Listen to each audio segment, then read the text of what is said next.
Magpapatubo kami ni Kwa ngayon ng ng pechay at saka try kong mag ng ano tawag diyan? Cauliflower. Magpapatubo kami ng cauliflower at saka talong. At saka konting pechay lang. Dito kami magpapatubo. Yan. Inaayos muna namin.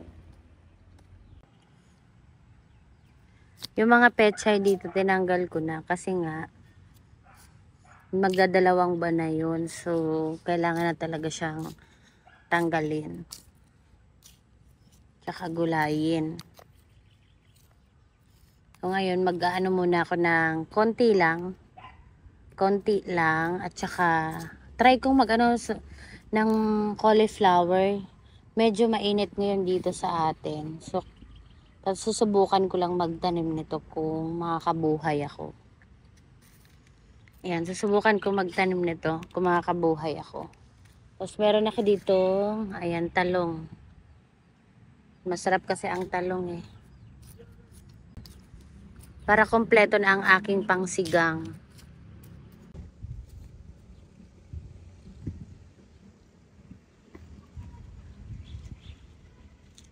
So, doon na lang tayo, dito na lang. Kasi lalagyan ng harang. Parang bahay-bahay. Anuhan natin ng parang bahay-bahay. Para, kasi mainit ngayon eh, kailangan lagyan ng bahay-bahay. Para bumuhay yung para mabuhay yung niya. Mga buto.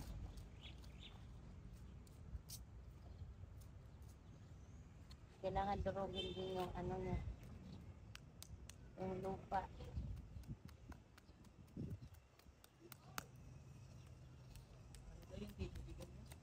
Ito daw.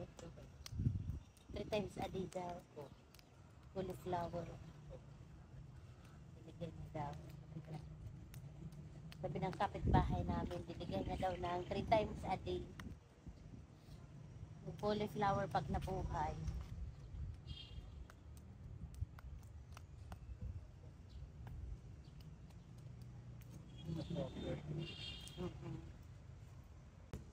Ito po okay na siguro to. Okay na to, durog na. So, ilagay natin kasi didiligan pa naman to eh. Try ko magpatubo ng cauliflower. Malalaki kasi ang cauliflower eh. Dapat niya may Ibubudbud ko lang ganyan First time ko magtanim ng cauliflower hindi ko sure kung effective o mabubuhay siya. Pero sana mabuhay. Pero siguro tama na yun kasi madami na naman. Ayan. Ayan. Okay na yan.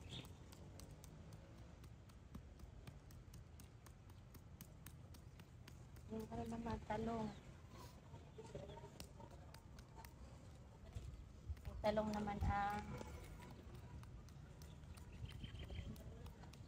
dati kasi may tanim akong puting talong. Oo, malalaki ang ang bunga. Kaso nga lang, yung puting talong pala, matabang. Wala na. Oo, na doon sa gilid ng bahay. Sa gilid ng bahay ko tinanim. Pag nasusobrahan pala ng ulan yung talong, nasisira pala yan siya. Pero ang lalaki ng bunga ng ng talong. Ngayon na puti, kaso matabang kumpara dito sa violet.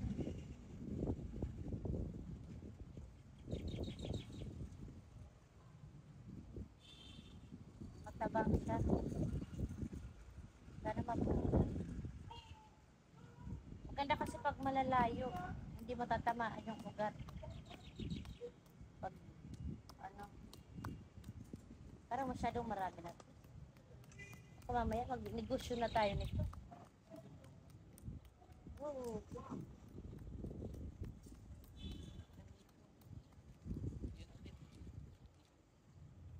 Maglilinis tayo nito natin.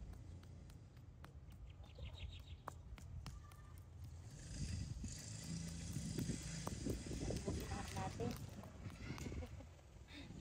Okay, yung isa. Wow, masyadong madami. Ano yun? Anong gusto mo? Linisan natin loob.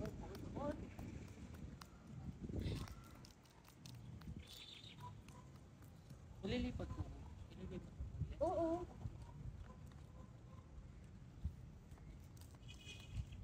Maglilinis tayo nyo ng napakadami.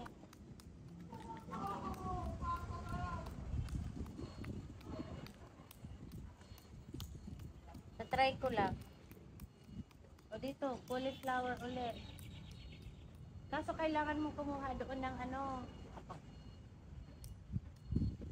yung ganyang itim. Doon sa ano, sa shop ko, yung pinakamalaki doon pa sa itim na plastic. Ay, marami to. Loob ng chocolate mo. Marami yan, oh.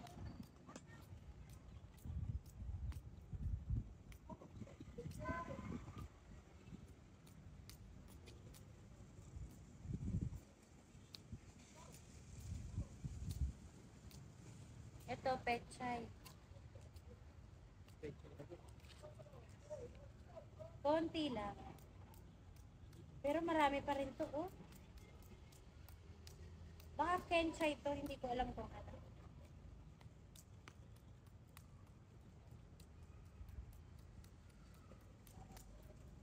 Sana yun ako ano?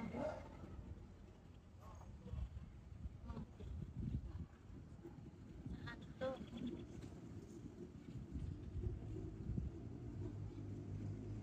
Yan. Ay, marami na naman problema tayo nito. Pangbenta ko na to.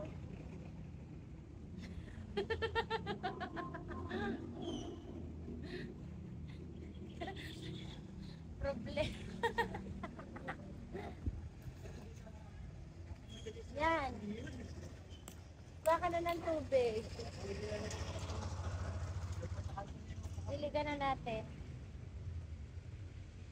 Kasi lalagyan natin ng ano. Yun, oh. Bahay-bahay. Kailangan po niya may ano. May pupo. Oo nga, yun itim. Kailangan nakaganon. Diba? Hindi. Ako lang tayo. Sino to? Diba? Yun sana. Apa.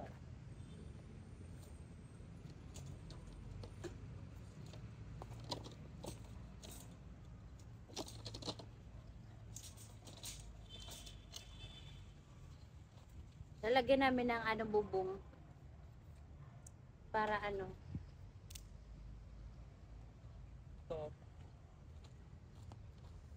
Tukuran natin dito.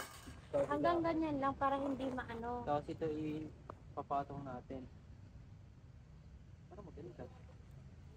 Sige go. Baka naman bubagsakan.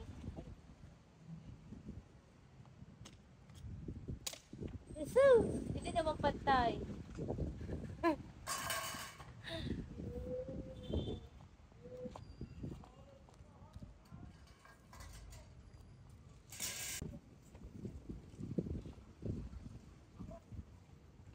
Magkakape-kape muna ako.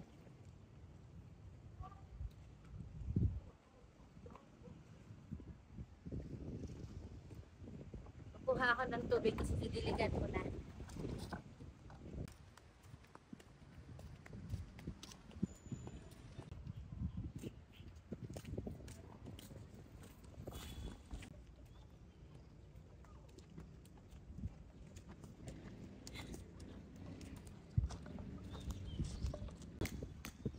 Ay, wow! Gagamitin ko tong pang-spray. Ay, may sabon. Kasi pag buto pa, kailangan, di ba, spray. Kaso parang matagal to ah. Ayan, ganyan muna.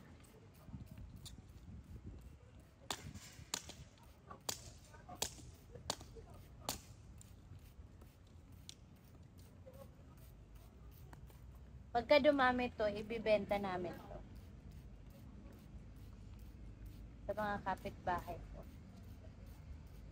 Benta na. Parang matagal.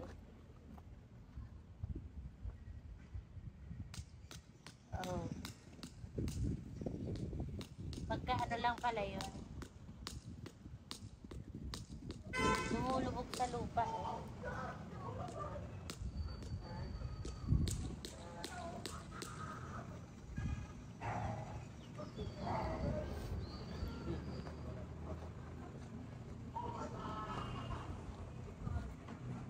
Parang ito talaga.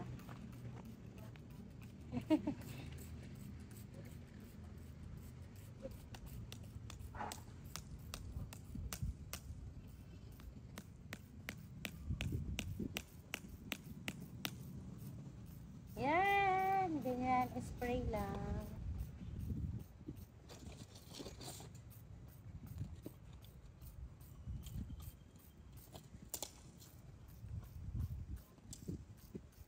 Sayang kasi ang lupa dito.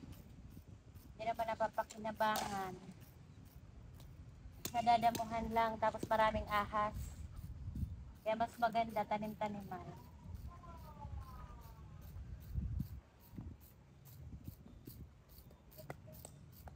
Pag magdilig ka, kuha ganito lang ha. Spray lang. 3 times a day. Kasi, maano, init sobra.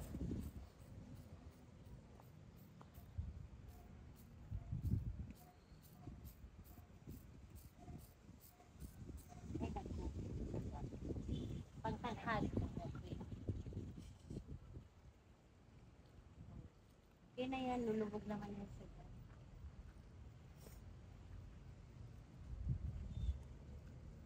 Plywood. Ha? Plywood. Plywood? Anong gagawin mo? Anong gagawin mo sa plywood? Ha? Hindi, ayun nga oh. Plastic. Sabi ko kuha ka pa doon. Kasi dudugtong-dugtong natin.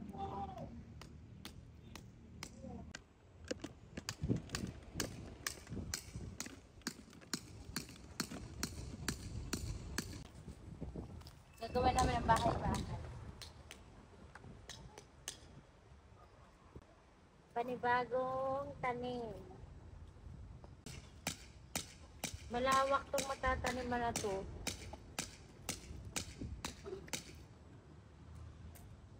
Kasi marami yung buto na tinanim namin eh. Pag nabuhay ito lahat, madami tong ano, tataniman.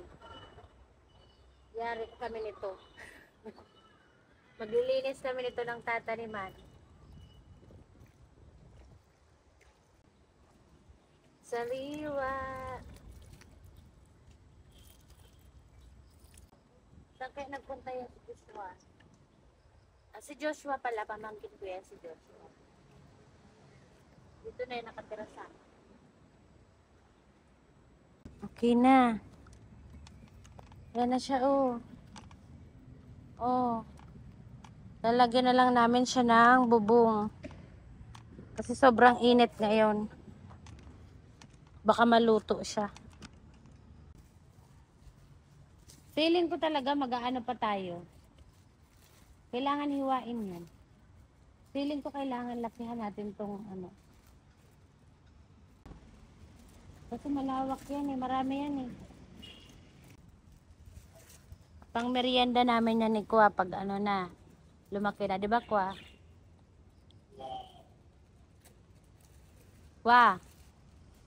Diba pang merienda natin?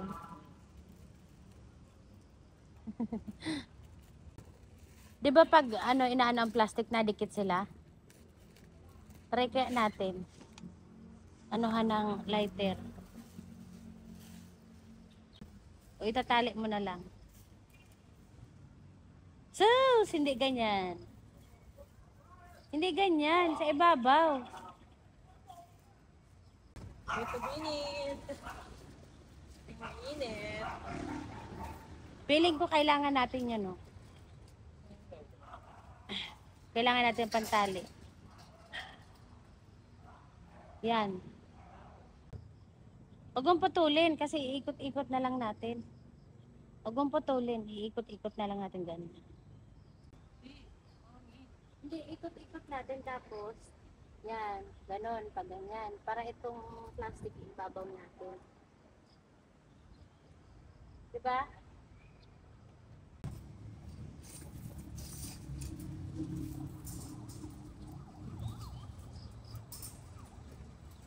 Mukhang kailangan natin.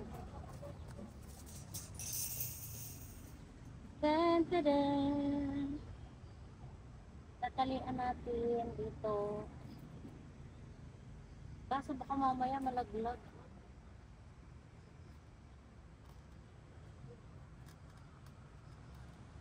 Patibay naman yung ano mo nito. Yan, ipit. Ayan, ipit lang. Okay lang yan pag tumubo siya. Papatubuin lang naman natin siya.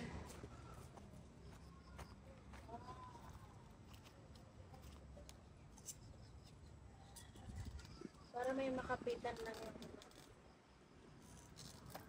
Ito, kailangan ng tali.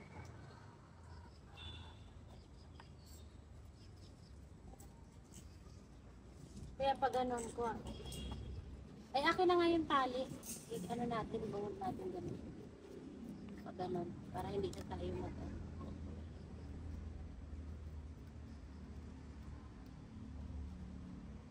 pag ganyan. Oh, ganyan.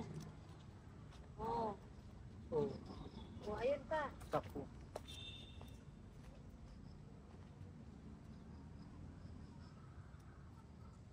Pinadagtong.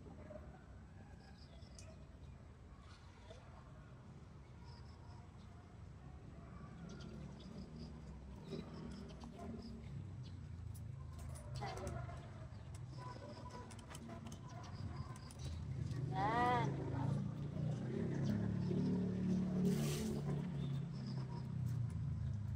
Yan. Tapos dito pa. Oh!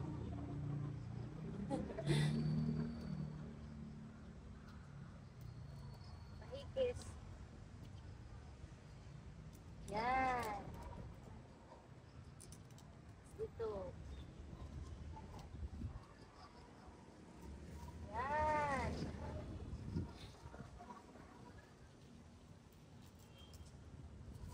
Tapos ito. Ganito na lang. Kasi sobrang init dito ngayon.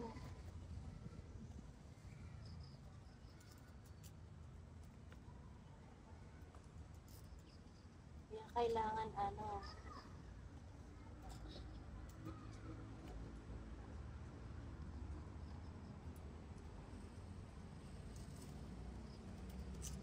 Hindi sila mainitan para tumubo. Baka maluto sa ano, sa init.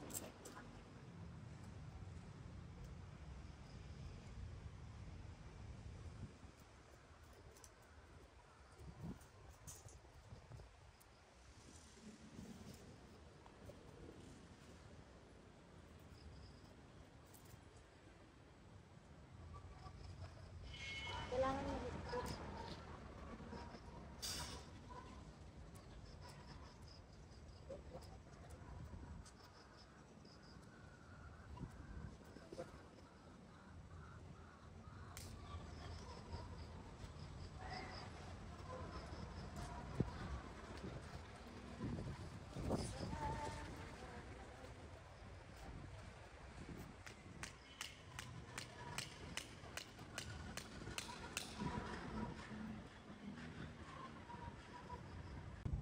na kasi pag may gugulayan.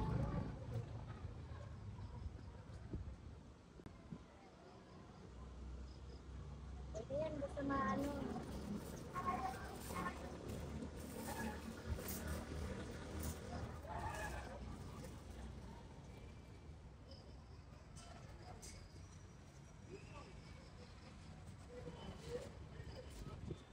Mura na yan. Kaso kailangan natin ng ipit.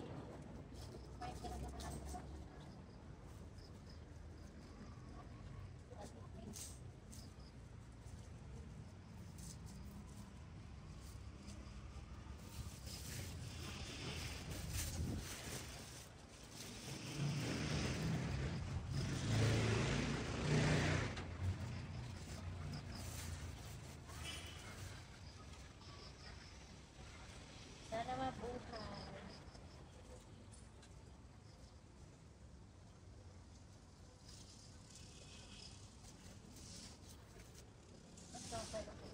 Pag ganito. Ay, dapat pag ganito ko. Oh. Kulang.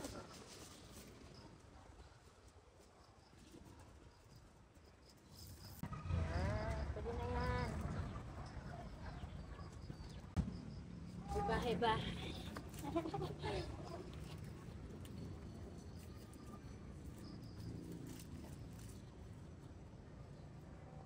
Diba, may bahay sila. Ano ko nga kung kailan sila pinunla. Anong date na ngayon ko ah? Anong date na ngayon? Hindi mo alam.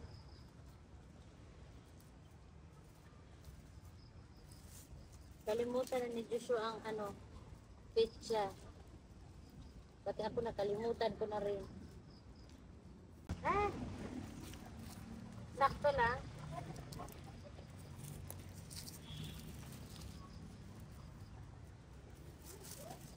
Yan.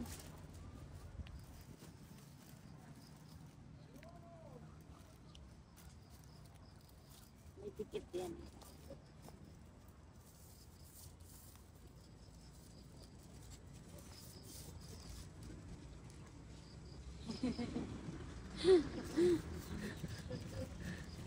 O yung talbos natin ang mga apakan. Magugulay natin na yun. Okay na.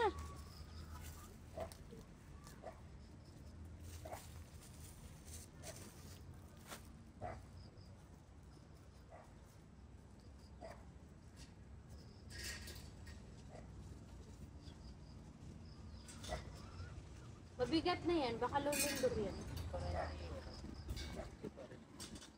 Ay. Ayan na. Dapat dun sa ano. Ayan na. Ayan. Bahay na sila.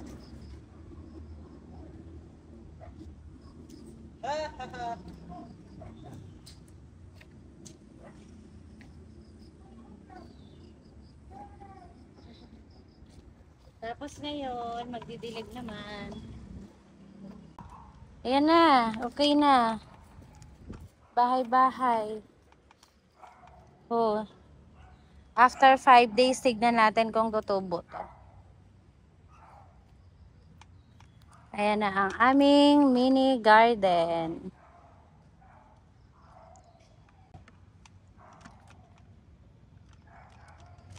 Magdidilig na tayo ko ah.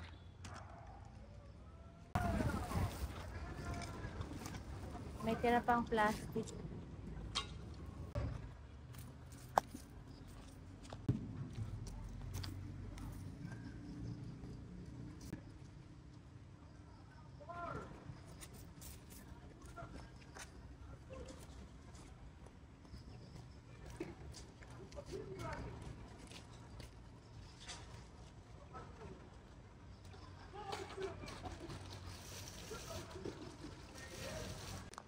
Mag-aano muna ako dito sa aking okra. Aayusin ko muna yung aking okra.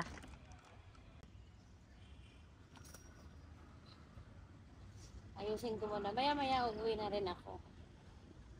Kasi may kailangan ako. 1 hour lang naman. 1 hour lang naman ako dito sa garden lagi.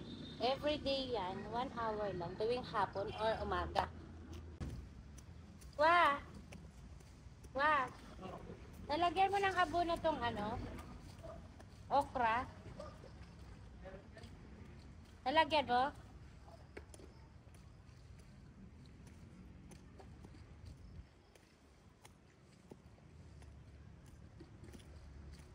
Hindi naman alagain masyado ang okra. Kailangan abonohan. Pero, siyempre, gusto ko din. Kahit 2 times a week. Ay, 2 times a week. 2 times a month. Pag malaki na to, di na kailangan to. Lagyan ng abono. Yung iba nga, ano lang eh. Basta tanim lang nila, okay na. Tapos pag inuud sila, ang nilalagay ko dito, yung organic. Pag feeling ko inuud na yan, organic yung nilalagay ko. Na pampaano ng mga uod. Kasi minsan talaga, hindi mo maiwasan, inuud talaga yan sila eh. Yung okrang to, galing ko sa kapitbahay ko, binigay sa akin. Buto, pinatanim niya sa akin dito. Kinuha ko sayang. First time ko magtanim itong okrang to, yung okrang parang pa-hard. Yung may kanto-kanto. Kasi ang okrang tinatanim ko lagi, yung kabilog. Yun lagi ang tinatanim ko. Libangan ko lang to. Pero kasunod, bibenta ko na to. Tapos gulay-gulayan. Ganon. Mahal ang diba? Gulay. Ito, lalakihan na natin to. Na. Pang ano namin ito ni Joshua. Pag tumubo. Oo, pag tumubo na. Pang benta-benta namin ni Kwa.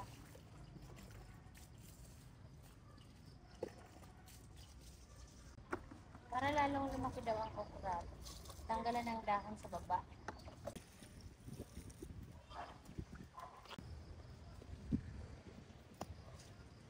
Yan, paganda-gandahin ko naman.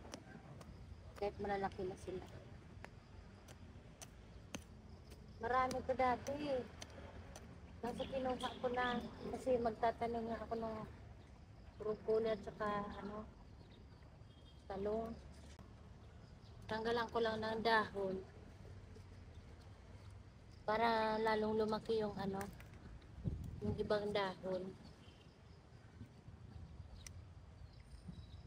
Ganun ang ginagawa ko talaga sa pechay.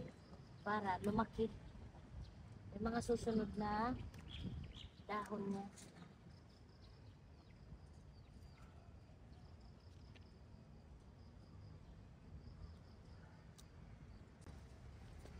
Ganun lang, para may pang tayo.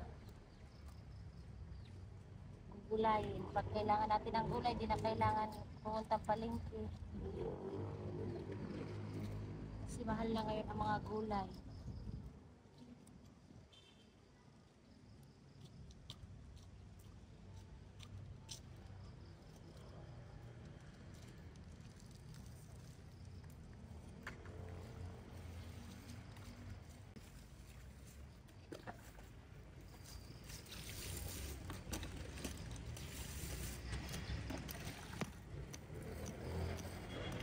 Malambot ang lupa ko pag binabasa, no?